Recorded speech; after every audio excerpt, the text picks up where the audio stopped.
बिस्मिल्लाहिर्रहमानिर्रहीम। अस्सलाम वालेकुम नाज़रीन, आप यूट्यूब चैनल देख रहे हैं। मैं इमरान खान हूँ। आज़म सवाती साहब जो हैं वो बदस्तूर अपनी बात पे कायम है और वो ये कह रहे हैं कि वो मुज़ाकरात जारी रखेंगे और उसके लिए वो आरिफ अलवी साहब का इंतज़ार कर रहे हैं।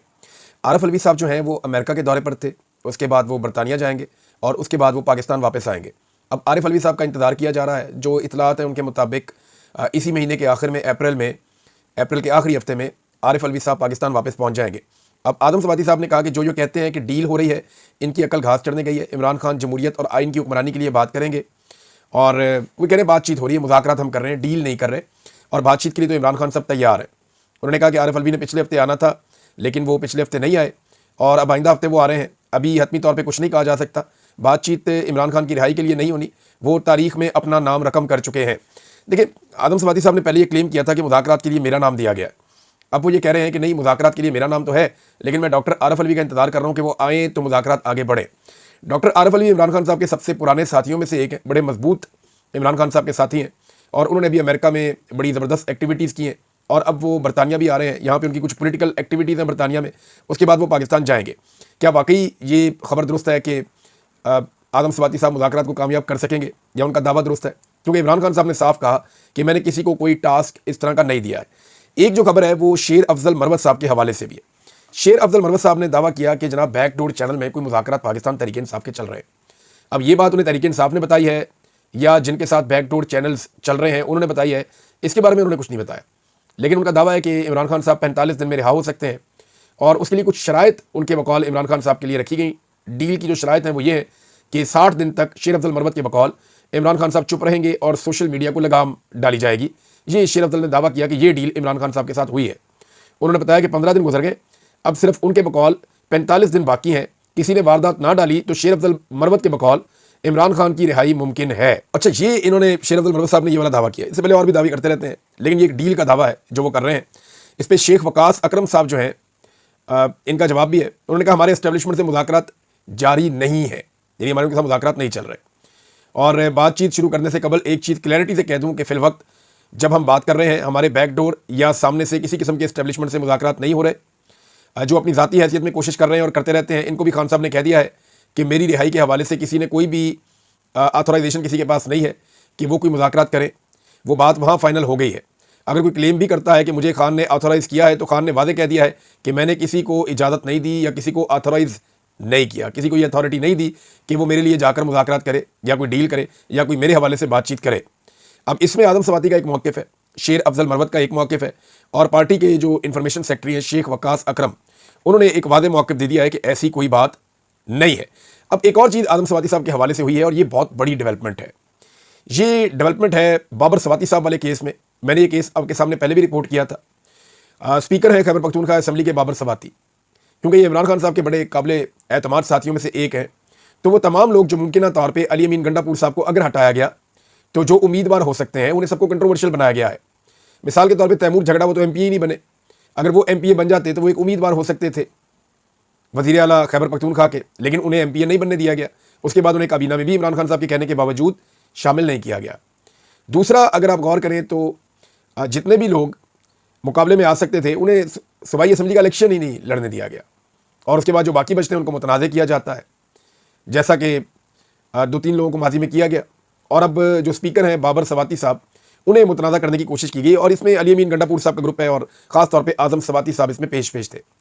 अब इल्ज़ामात जो लगाए गए बाबर सलीम सवाती साहब पे, उसके हवाले से जो पाकिस्तान तहरीक इंसाफ की अंदरूनी एहतसाब कमेटी है, अब ये खबर एक्सप्रेस न्यूज़ पे छपी है। ये ब्रेक खबर मैंने की थी शाम को और मैंने बताया था कि जनाब सबसे पहले ये रिपोर्ट आई थी मेरे पास, तो इसको मैंने सोशल मीडिया पर डाल दिया था उस वक्त और तफसीलात मैं अब आपके सामने वीलॉग में रख रहा हूँ।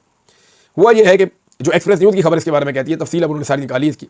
पाकिस्तान तहरीक इंसाफ की अंदरूनी एहतसाब कमेटी ने स्पीकर खैबर पख्तूनख्वा असम्बली बाबर सलीम सवाती को असम्बली में गैर कानूनी भर्तियों के इल्ज़ाम से बरी करार दे दिया है। अच्छा, कमेटी के मेंबर जो है वो बड़े सीनियर कानूनदान हैं। इनका नाम है काजी अनवर एडवोकेट, इमरान खान साहब के बड़े बाएतमाद साथियों में से एक है। उनकी जानिब से ये रिपोर्ट जारी की गई है। वैसे मैं आपको बताऊँ, शाह फरमान जो है वो कभी भी बाबर सलीम सवाती साहब के हक़ में नहीं लिखेंगे। उसकी वजह यह है कि शाह फरमान अली अमीन गंडापुर साहब के बड़े वफादार हैं और वो रोज़ाना अली अमीन गंडापुर साहब से मिलते हैं और उनके साथ ही अपना वक्त गुजारते हैं। और मैंने जब भी कभी गंडापुर साहब से मुलाकात के लिए गया तो शाह फरमान साहब जो हैं वो वज़ीर आला हाउस में ही मौजूद रहते हैं, बल्कि वज़ीर आला हाउस की बैक साइड पे जो एनेक्सी है वो ज़्यादा टाइम अपना वहाँ पे गुजारते हैं। अब नाज़रीन, ये काजी अनवर साहब ने जो रिपोर्ट जारी की उसमें कहा गया है कि स्पीकर सूबाई असम्बली पर आयद इल्ज़ामात साबिक सेनेटर आदम सवाती ने लगाए हैं, जिन्हें वो साबित करने में नाकाम हुए और ना ही वो कोई सबूत कमेटी को फराहम कर सके। रिपोर्ट में तफसील से सारी चीज़ें लिखी गई हैं और यह है कि आदम सवाती वो आदम सवाती अब नहीं रहे जो जेल गए थे। ये एक अलग तरह के आदम सवाती हैं। यानी एस्टेब्लिशमेंट के बारे में आदम सवाती जब से जेल से वापस आए कैद काट के, तो एस्टेब्लिशमेंट के बारे में आदम सवाती की सोच बदल चुकी है और अब ये वो आदम सवाती नहीं है जो जेल गए थे। ये एक अलग तरह के आदम सवाती है। ये भी कमेटी ने लिखा है। इसमें लिखा गया कि स्पीकर सूबाई असम्बली पर जिन भर्तियों का इल्ज़ाम आयद किया गया वो भर्तियां या तो उनके दौर से पहले हुई या फिर कवायद के मुताबिक हुई हैं। बाबर सलीम सवाती को इमरान खान से वफादारी की सज़ा दी जा रही है। कमेटी ने अपनी रिपोर्ट में लिखा कि बाबर सलीम सवाती ने रवायात से हटकर गुज़िश्ता साल नवंबर में इस्लामाबाद में पीटीआई वर्कर्स पर डी चौक तशद्दुद पर असम्बली में तकरीर की थी। काजी अनवर एडवोकेट के मुताबिक बाबर सलीम सवाती की तकरीर के बाद हुकूमत और अपोजिशन के कई अरकान ने इस इशू पर तकारीर की। ये बाबर सलीम सवाती ही हैं जिन्होंने ऐवान में कटलिंग वाक़े पर बहस भी करवाई, जो ड्रोन हमला हुआ उस पर, और करारदाद भी मंजूर कराई है। रिपोर्ट में लिखा गया है कि बाबर सलीम सवाती को इन वजूहात की बिना पर निशाना बनाया जा रहा है क्योंकि उनका वाहिद कसूर इमरान खान और उनकी अहलिया से वफादारी है और स्पीकर खैबर पख्तूनख्वा असम्बली को इसी की सज़ा दी जा रही है। ये तो बड़ा क्लियर हो गया और आदम सवाती साहब पे बड़े सीनियर रुकन की जानिब से जो है वो इल्ज़ामात लग गए हैं। अब आदम सवाती साहब जो हैं वो बाबर सलीम सवाती साहब को दीवार के साथ लगा रहे हैं। कमेटी के सीनियर मेंबर ये कहते हैं कि क्योंकि बाबर सलीम सवाती इमरान खान साहब के वफादार हैं और उन्होंने वो काम किया जिससे एस्टेब्लिशमेंट या निज़ाम परेशान था। उन्होंने असम्बली के अंदर खुद भी तकरीर की कत्लेआम के हवाले से, जुल्म और जबर के हवाले से, और सारे अरकान को भी मौका दिया और इसको चलवाया भी पाकिस्तान के सोशल मीडिया पे, वेबसाइट के ऊपर। और उसके बाद जो है वो जो उन्होंने अब किया, रोल प्ले किया काटलिंग हमले के बाद, जब ड्रोन हमला हुआ तो इस पर असम्बली में करारदाद पेश करवाई, तो ये सारा क्रेडिट उन्हें जाता है और इसकी वजह से एस्टेब्लिशमेंट की आंखों में वो खुटकते हैं। तो अब ये रद्द-ए-अमल तो उन पर आना था, लेकिन ये आज़म सवाती साहब की जानिब से क्यों आ रहा है? आज़म सवाती साहब की लोकल पॉलिटिक्स में तो मुखालफत है उनसे, लेकिन आज़म सवाती के बारे में एक और बात जो यहाँ कही गई कि उन्होंने गलत इल्ज़ामात लगाए और उन इल्ज़ामात को वो साबित नहीं कर पाए। बाबर सवाती ने खुद को पेश किया था कमेटी के सामने कि आप मेरा एहतसाब कर लें, मैं जवाब देने के लिए तैयार हूँ, लेकिन तमाम इल्ज़ामात गलत साबित हुए और उल्टा आज़म सवाती साहब पे इल्ज़ाम लग गया कि ये वो आज़म सवाती साहब नहीं है जो जेल गए थे। जब ये बाहर आए हैं तो इनकी सोच बदल चुकी है और ये एक अलग तरह के आदम सवाती हैं। एस्टेब्लिशमेंट के बारे में इनकी मुख्तलिफ सोच है। ये जनाब इस कहानी का अब डी एंड, पता नहीं यहाँ पे मामला रुकता है या आगे जाता है, लेकिन आपको दो बहुत बड़ी बड़ी खबरें देता हूँ। एक खबर मैं आपको देता हूँ कि पाकिस्तानी एस्टेब्लिशमेंट ने एक बड़े बिजनेसमैन की ड्यूटी लगाई और उन लोगों ने बरतानिया में कुछ जो बिजनेस कम्युनिटी के तगड़े लोग हैं, ओवरसीज़ पाकिस्तानी, उनसे रब्ता किया और उन्हें यह कहा कि जनाब आपकी हम army chief general Asim Munir से मुलाकात करवाना चाहते हैं, तो आप आएँ और आकर आसिम मुनीर साहब से मुलाकात करें, तो इमरान खान साहब की रिहाई पे भी आप बात कर लें, आप उनके साथ एंगेजमेंट करें, इससे फ़ायदा होगा और इमरान खान साहब की रिहाई हो सकती है। तो ओवरसीज़ पाकिस्तानियों ने कहा जी ठीक है, हम आर्मी चीफ से मिल लेते हैं, अगर हमारे मिलने से इमरान खान साहब की रिहाई हो सकती है तो इससे अच्छी और क्या बात है। लेकिन क्योंकि पहले एक एपिसोड हो चुका है और वो आप सबने देख भी लिया है, तो जो ओवरसीज़ पाकिस्तानी है उन्होंने, जो बरतानिया वाले वो बड़े समझदार हैं, उन्होंने दो शराइत रख दी। उन्होंने कहा जी नंबर एक, तो पहले हमारी एक जूम मीटिंग करवाएं आप आर्मी चीफ से, जिसमें हमें आइडिया हो जाए कि हमने मुलाकात में करना क्या है, क्योंकि हमने ट्रैवल करके आना है, अपना वक्त निकाल के आना है और ये बड़े सरमायाकार हैं। तो उन्होंने कहा जी कि हम आएंगे, अपना वक्त निकाल के आएंगे, ट्रैवल करके आएंगे, तो पहले एक जूम मीटिंग करवाएं जिसमें हम एजेंडा तय कर लें कि हम किन चीज़ों पर बात करने जा रहे हैं और हमने किस सिमत में आगे बढ़ना है, ताकि हम अपनी तैयारी करके आएँ और ज़हनी तौर पर तैयार रहें सब लोग। दूसरा उन्होंने कहा जी कि हम जब आएंगे तो हमारी इमरान खान साहब से भी मुलाकात करवाई जाए, ताकि आपका मौक़िफ़ जो है वो इमरान खान साहब तक जाए और उनका मौक़िफ़ जो है वो आप तक आए। अगर तो कोई मामला हल करने हैं तो फिर ऐसे ही हो सकते हैं। तो ओवरसीज़ पाकिस्तानियों ने ये दो शराइत रख दी। उसके बाद ठंड हो गई, यानी उन्होंने कहा नहीं नहीं आप आए और आपकी बात डायरेक्ट आर्मी चीफ से मुलाकात करवाते हैं।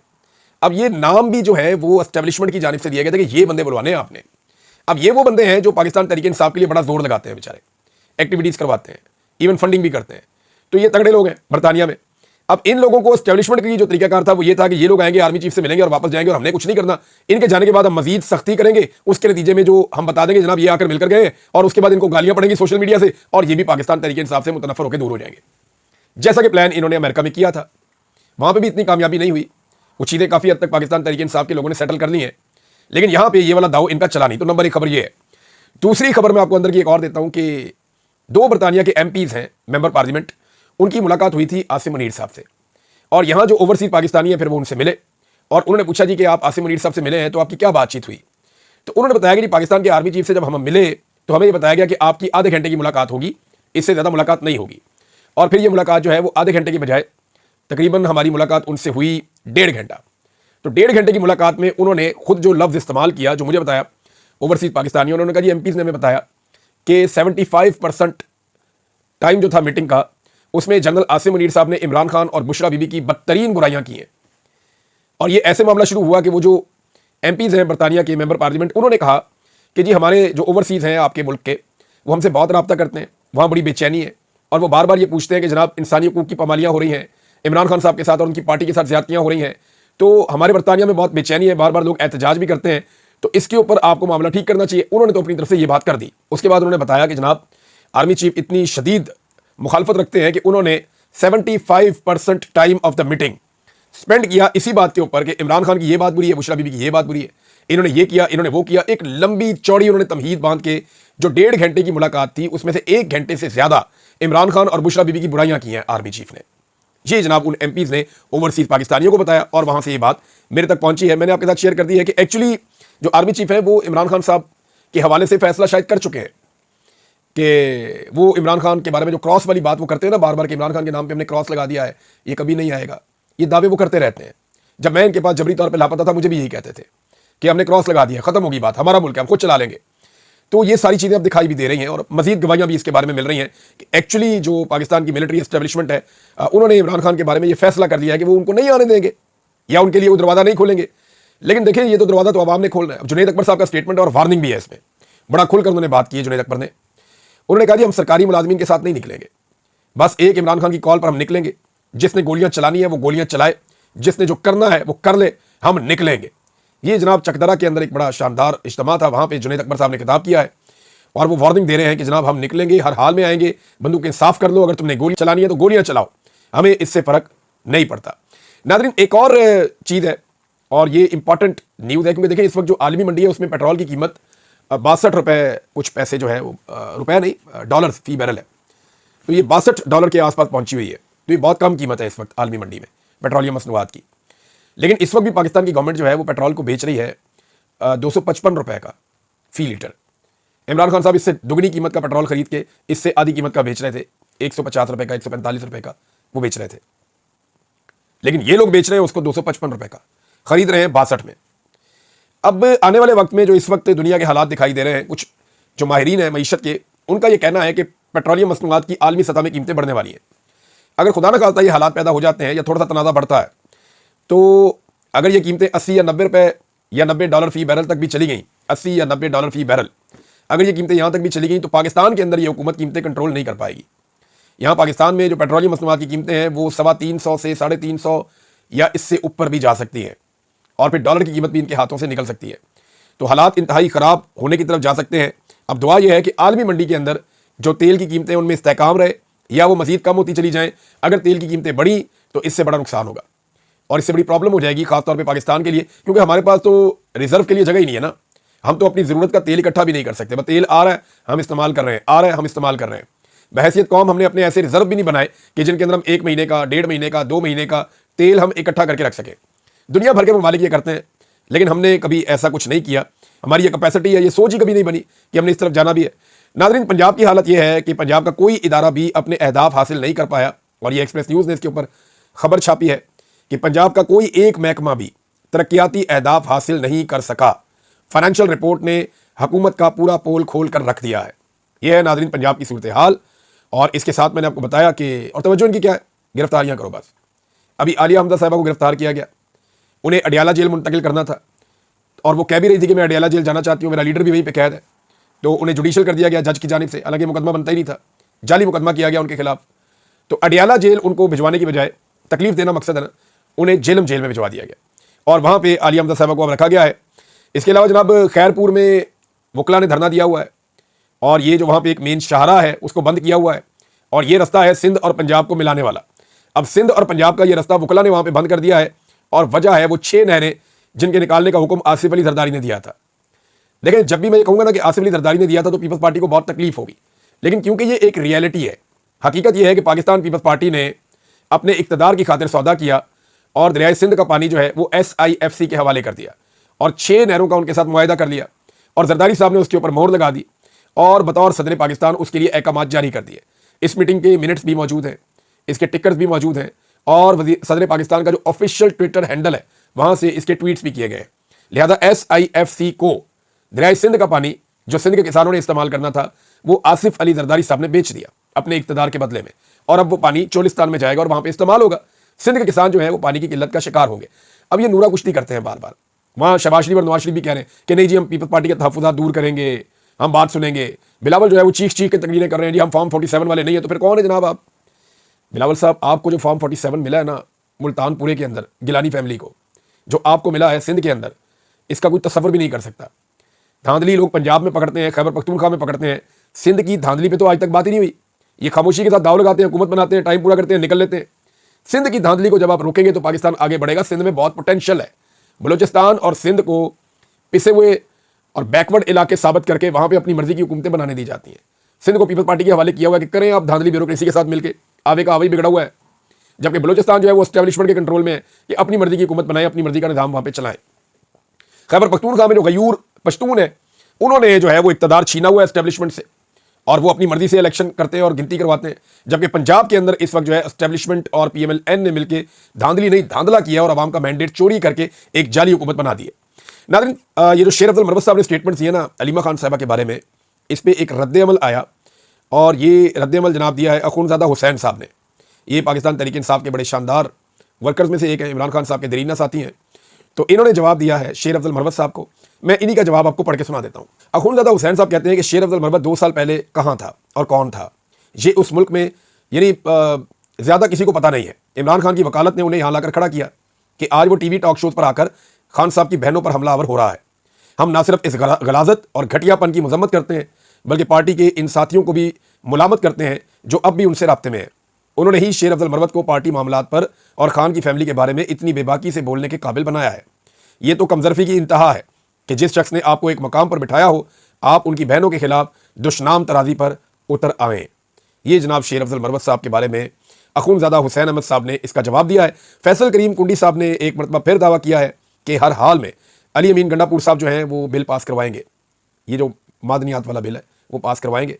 अगर पास करवाएंगे तो ठीक है, वरना फिर उनकी नौकरी चली जाएगी, वो वज़ीर आला नहीं रहेंगे। ये बार बार कह रहे हैं जो फैसल करीम कुंडी साहब हैं गवर्नर खैबर पख्तूनख्वा के, और वो बड़े दावे से कह रहे हैं, उनके एस्टेब्लिशमेंट से ताल्लुकात हैं। शायद उन्हें कहीं से खबर मिली है। लेकिन एक अच्छी खबर यह है कि इसहाक डार साहब ने अफगानिस्तान का दौरा किया, अमीर मुत्तकी से मुलाकात की है जो वहाँ के वज़ीर ख़ारजा हैं, और अमन व अमान पर बात की, दहशतगर्दी को कंट्रोल करने पर बात की, तजारती रास्तों पर बात की, मुहाजिरीन की वापसी पर तबादला ख्याल किया। देखिए, इमरान खान ने 3 साल पहले ये बात समझाई थी कि बिलावल को फ़ौरन अफगानिस्तान जाना चाहिए, वज़ीर ख़ारजा को अफगानिस्तान से रब्ता करना चाहिए। आप अफगानिस्तान को एंगेज नहीं करेंगे तो आप प्रॉब्लम्स के अंदर रहेंगे। और आप अंदाज़ा करें इन नालायकों को इतनी सी बात समझने में कि अफगानिस्तान को एंगेज किए बगैर आपके मामलात नहीं चल सकते। 3 साल इनको लग गए। ये इनकी नालायकियाँ ही है ना कि पिछले 70 साल से पाकिस्तान की एस्टेब्लिशमेंट और पिछले 40-45 साल से शरीफ खानदान और जरदारी खानदान पाकिस्तान को थोड़ा सा भी आगे नहीं ले जा पाए। ये मुल्क कहाँ से कहाँ पहुँच जाता अगर कॉमन सेंस वाले लोग यहाँ पे काम कर रहे होते। अब तक इतने, अपना ख्याल रखिएगा, अपने चैनल का भी अल्लाह हाफ़िज़।